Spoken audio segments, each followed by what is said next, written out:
Assalamualaikum warahmatullahi wabarakatuh. Bagaimana kabarnya hari ini anak-anak?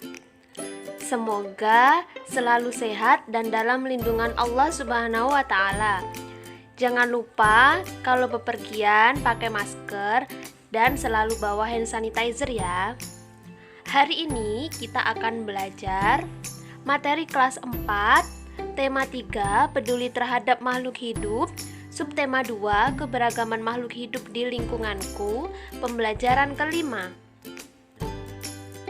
Sebelum memulai kegiatan pembelajaran pada pagi hari ini, marilah kita berdoa terlebih dahulu. Berdoa, mulai. Bismillahirrahmanirrahim. Berdoa selesai. Tujuan pembelajaran pada hari ini adalah yang pertama, siswa mampu menjelaskan karakteristik ruang dan pemanfaatan sumber daya alam di lingkungan sekitar mereka dengan benar.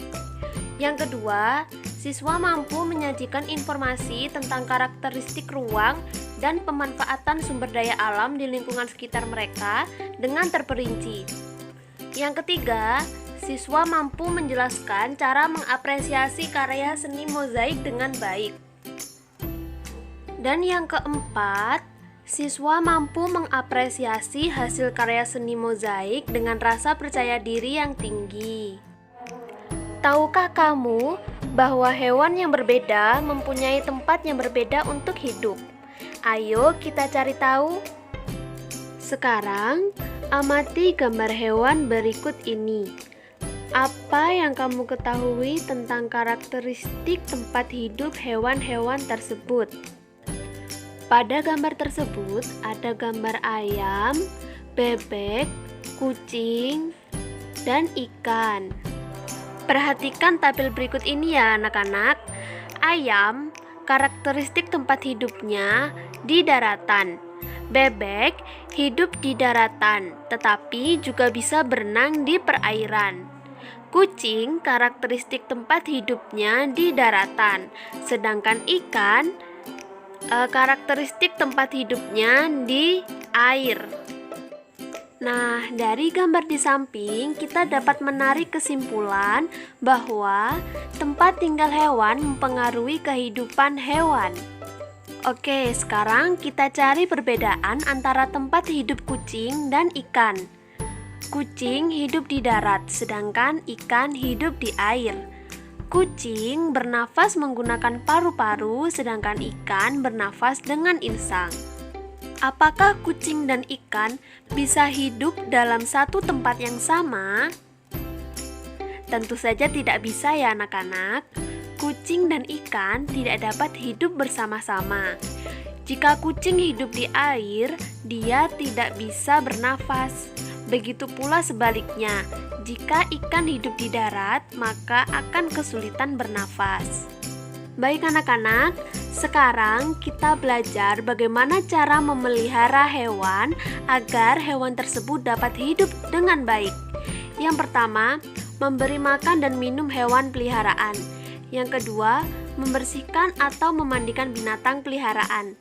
Yang ketiga, memberikan kandang yang baik dan membersihkan kandang. Yang keempat, mengobati ketika sakit dan memberi vaksin penyakit. Yang kelima, memberikan perhatian dan kasih sayang. Tahukah kamu, Tuhan menciptakan hewan dengan bentuk dan jenis yang berbeda-beda. Setiap jenis hewan memiliki tempat hidup dengan karakteristik masing-masing. Tempat hidup tergantung kepada ciri-ciri khusus yang dimiliki oleh hewan tersebut. Ciri-ciri khusus hewan mempunyai hubungan yang erat dengan karakteristik tempat hidupnya. Ayo kita cari tahu lebih lanjut ciri-ciri hewan beserta karakteristik tempat hidupnya. Hewan yang pertama adalah cicak. Apakah anak-anak pernah mengamati cicak merayap di dinding rumah anak-anak? Mengapa cicak tersebut bisa merayap di dinding? Dan bagaimana cicak tersebut menangkap mangsanya?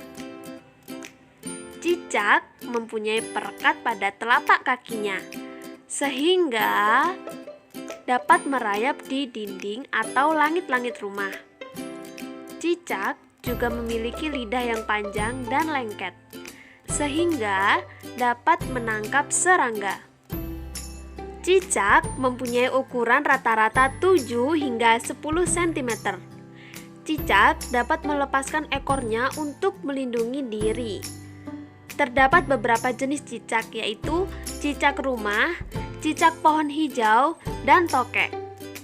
Cicak pohon hijau dan tokek mempunyai ukuran yang lebih besar daripada cicak rumah. Hewan berikutnya adalah kelelawar. Kelelawar hidup di tempat yang gelap, seperti di atap rumah atau gua. Kelelawar juga mengeluarkan suara dengan frekuensi tinggi.